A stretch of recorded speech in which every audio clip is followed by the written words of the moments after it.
Hello guys, welcome back to the channel.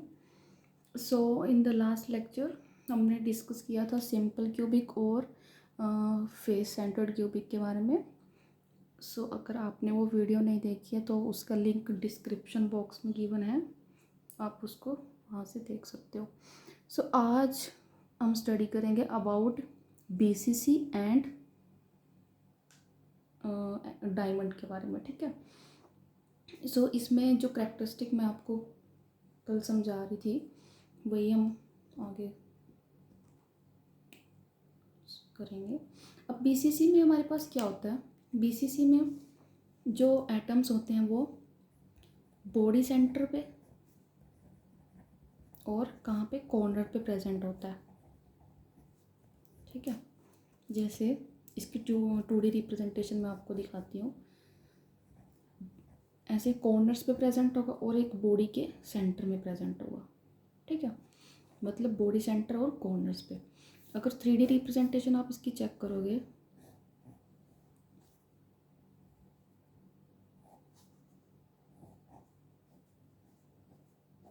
इस तरह से, कॉर्नर्स पे 8 कॉर्नर पे और एक एटम बॉडी के सेंटर में, बिल्कुल सेंटर में प्रेजेंट होगा. नेक्स्ट आता है थर्ड जो कैरेक्टरिस्टिक है, दैट इज कोऑर्डिनेट्स. कोऑर्डिनेट्स कैसे निकालेंगे हम इसके कोऑर्डिनेट्स. अगर जो एटम्स कॉर्नर्स पे प्रेजेंट है उनसे तो कोऑर्डिनेट 0 0 0 ही आएंगे, और जो बॉडी के सेंटर में प्रेजेंट है उससे कोऑर्डिनेट्स क्या आएगा. अगर यहाँ से एक्स वाई जेड से आप निकालते हो, इसके पैरेलल है, इसके भी पैरेलल है, और यहाँ से जेड के भी पैरेलल है, तो 1/2 1/2 एंड 1/2. नेक्स्ट आता है कोऑर्डिनेशन नंबर. कोऑर्डिनेशन नंबर वही नंबर ऑफ नियरेस्ट नेबर. ठीक है. तो कोऑर्डिनेशन नंबर आप कैसे निकालोगे इसका.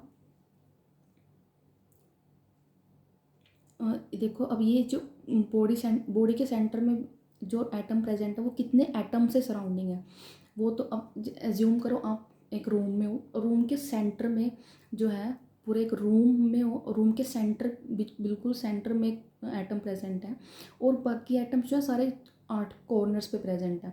तो वो एक एटम पूरे 8 एटम से जो कॉर्नर्स पे प्रेजेंट है उनसे सराउंडिंग होगा, तो इसका कोऑर्डिनेशन नंबर भी क्या होगा, 8. ठीक है. नेक्स्ट आता है मिनिमम टचिंग कंडीशन. अब मिनिमम टचिंग कंडीशन इसकी कैसे फाइंड आउट करेंगे. देखो,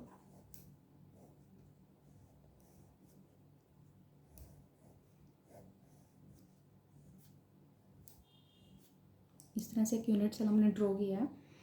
अब हमें क्या करना है, ये जो सेंटर में प्रेजेंट है ना, इसकी मिनिमम टचिंग कंडीशन निकालनी है. किससे, जो कॉर्नर्स पे एटम प्रेजेंट है. ठीक है. अब देखो,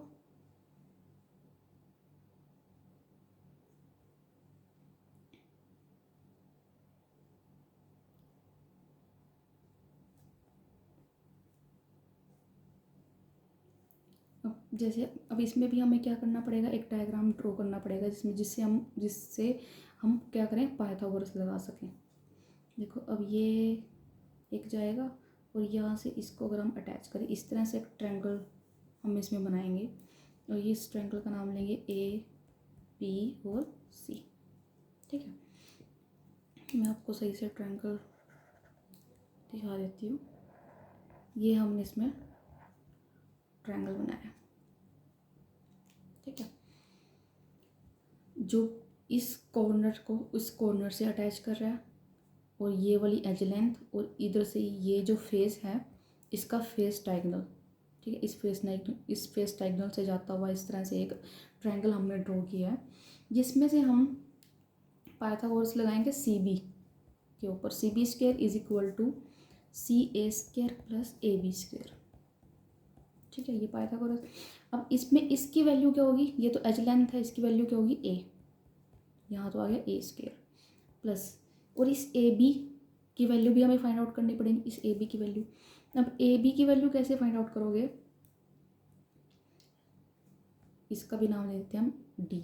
ए डी बी, इस ए डी बी ट्रायंगल से हम, ये जो ए डी बी ट्रायंगल बन रहा है, इस ट्रायंगल से हम ए बी की वैल्यू फाइंड आउट करेंगे पहले. So A B square is equal to A D square plus B D square. ये क्या हो गया A square plus A square, तो ये 2a square. So A B square की वैल्यू क्या होगी 2a स्क्वायर, ये टोटल क्या आ गया 3b square, C B square आ गया 3b स्क्वायर। ठीक है, अब देखो सी बी, ये सी बी है। अब देखो सी बी को मैं आपको अगर 2D में दिखाऊं, ये एक क्या है डायगोनल है, बॉडी डायगोनल इस तरह से। ठीक है, इसके बीचों बीच क्या है एक एटम प्रेजेंट है, जो हमारा सेंटर में एटम प्रेजेंट है ये वाला, ये मैंने ड्रॉ किया। और ये जो 2 एटम प्रेजेंट है ये किस पे प्रेजेंट है, कॉर्नर्स पे 2 एटम प्रेजेंट है, इस तरह से ये, इस तरह से ये बीच में एक एटम। अब देखो इसकी वैल्यू कैसे कैलकुलेट करेंगे, ये यहाँ से यहाँ तक क्या आएगा रेडियस r, ये इसकी पूरा टोटल वैल्यू क्या आएगी 2r, और ये रेडियस कितना आएगा r, तो ये टोटल कितना हो गया 4r। सो सी बी क्या हो गया 4r square is equal to ये क्या है 3a स्क्वायर। ये आ गया समझ में, ठीक है 4r square.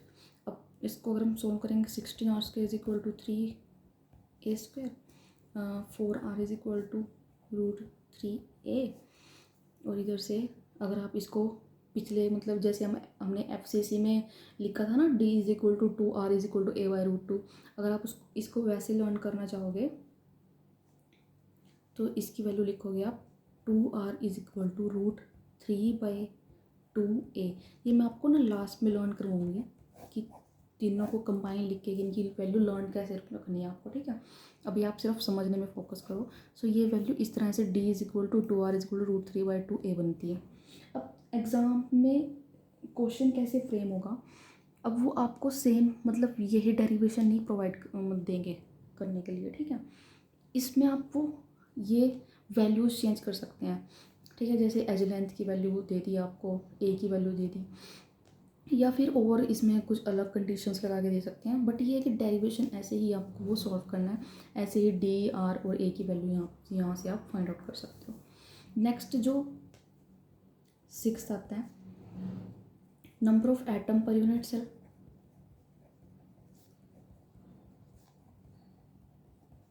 Number of atom per unit cell. अब देखो कॉर्नर्स पे, कॉर्नर और प्लस बॉडी के सेंटर से हमें निकालना है। कॉर्नर्स का तो हमें पता है 8 × 1/8 होता है, प्लस बॉडी के सेंटर। अब ये बॉडी के सेंटर में ये प्रेजेंट है ना। अब एक ही एटम है और एक ही यूनिट सेल के साथ उसका कंट्रीब्यूशन है, किसी और यूनिट सेल में उसका कोई कंट्रीब्यूशन नहीं है, तो यहाँ पे हम 1 लिखेंगे, बस 1 एटम है और एक ही यूनिट सेल के साथ उसका कंट्रीब्यूशन है। मतलब ऐसे तो ऐसे होता है 1 × 1/1, तो ये ऐसा तो नहीं हो सकता, सिर्फ 1 होगा। सो अब ये आ गया 2। अब 7th हम क्या निकालते हैं उसके बाद, पैकिंग फ्रैक्शन। ठीक है, पैकिंग फ्रैक्शन वही फॉर्मूला हम लगाएंगे। ठीक है, total number of unit cell कितने हैं 2 इंटू यहाँ पे वॉल्यूम ऑफ एटम, एटम क्या होता है सफियर 4/3πr³ अपॉन में नीचे वॉल्यूम ऑफ क्यूब, ए का क्यूब। ठीक है, अब यहाँ पे वही आप ए की वैल्यू रखोगे यहाँ से निकाल के, ए की वैल्यू से आप पूरा सॉल्व करोगे। सो पाई की फॉर्म में आता है √3/8π, और यहाँ से आता है 0.68 या परसेंटेज की फॉर्म में 68%। ठीक है, अब ये तो हो गया पैकिंग फ्रैक्शन जो है ये मोस्ट इम्पोर्टेंट कैरेक्टरिस्टिक है तीनों के अंदर, BCC FCC सिंपल क्यूबिक का जो सबसे ज़्यादा पूछा जाता है इनमें से वो पैकिंग फ्रैक्शन पूछी जाती है। अभी गेट 2022 में आई थिंक आपके पास डायरेक्ट क्वेश्चन था कि BCC में आप पैकिंग फ्रैक्शन बताओ कितने परसेंट होती है, तो उसकी परसेंटेज आपसे पूछी हुई थी 68%। ठीक है, नेक्स्ट इसमें क्या आता है, डायमंड। ठीक है, डायमंड इतना इम्पोर्टेंट नहीं है, बट या थोड़ी सी मैं आपको उसकी इंफॉर्मेशन दे देती हूँ। उसकी एटम्स की पोजीशन कहाँ कहाँ पे होती है। सबसे पहले तो पोजीशन ऑफ एटम डायमंड में, एटम्स की पोजीशन होती है 8 कॉर्नर पे, प्लस 6 होते हैं FCC पे, plus 4 atom inside the unit cell. ठीक है. So 8 into 1. अब अगर हम इसके वो number of atom per unit cell निकालनी है, यहीं से निकाल लेते हैं. +6 इंटू FCC में कितना कॉन्ट्रीब्यूशन होता है 1/2 +4. ये 4 इनसाइड यूनिट सेल, तो वो तो 1 ही होएगा ना, इंटू 1. सो ये आएगा आपके पास 1 + 3 + 4 = 8. ठीक है. नेक्स्ट इसमें मेन नहीं निकलवाऊंगी. मिनिमम टचिंग फ्रिक्वेंसी मतलब वो रिलेशन जो आता है वो डायरेक्ट मैं बताती हूँ इसमें आपको.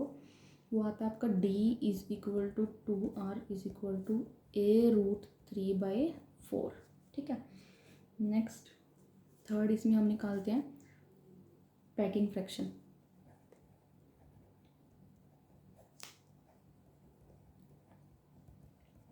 पैकिंग फ्रैक्शन वही नंबर ऑफ यूनिट से पहले कितना होता है 8 × 4/3 πr³ अपॉन में नीचे A³. यहाँ से आप A की वैल्यू फाइंड आउट करोगे, यहाँ पे रखोगे. सो इन फॉर्म ऑफ पाई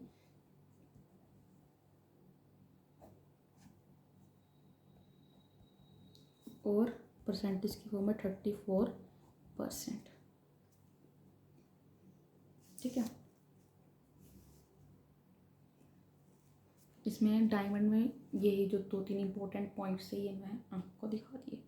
अब मैंने पूरा एक चार्ट बनाया हुआ है जिसमें मैं चारों को कंपेयर करती हूँ आपके सामने, ताकि आपको इजीली लर्न हो जाए. इस तरह से एक चार्ट बनाओ आप लोग भी, और चार्ट से ही ईजिली इसके सारे जो कैरेक्टरिस्टिक हैं अगर आप उनको मतलब ऐसे कंपैरिजन करके लर्न करोगे तो बहुत ईजिली लर्न हो जाते हैं. ठीक है. देखो जो हमारा फर्स्ट कैरेक्टरिस्टिक था position of atom, simple cubic में सिर्फ कॉर्नर्स पे होता है. BCC में corner plus body centre, FCC में कॉर्नर प्लस फेस सेंटर, और इसमें डायमंड में वो मैंने आपको यहाँ पे ये लिखवा दिए थे, ये यहाँ पे ये सारा. नेक्स्ट कोऑर्डिनेट्स इसके 0 0 0 से 0 0 0 1/2 1/2 1/2, क्योंकि इसमें सिर्फ सेंटर में एक एटम प्रेजेंट होता है तो ये सेंटर के आगे इसमें फेसिस पे होता है. तो इस तरह से ये coordinates. Coordination number simple cubic में 6, BCC में 8, FCC में 12. इस तरह से आप लर्न करो 6, 8, 12. पैकिंग फ्रैक्शन में अब मैं आपको यहाँ पे बताऊँगी कि मैं इस तरह से ये क्यों लिखवा रही थी, ये लर्न ये ईजी हो जाए. D = 2 D = 2R = A ऐसे कर सकते हो. D = A = 2R भी आप लर्न कर सकते हो. BCC में ये क्या, ये जो A के साथ क्या लगता है √3/2, FCC में A/√2 और डायमंड में √3/4A. ठीक है. अगर आप इसको इस तरह से लर्न रखोगे तो ईजिली लर्न हो जाती है ये वैल्यू पैकिंग फ्रैक्शन की. नेक्स्ट आता है मिनिमम टचिंग कंडीशन 52%, BCC में 68%, FCC में 74, डायमंड में दिस इज 34%. ठीक है. नेक्स्ट आता है number of atom per unit cell.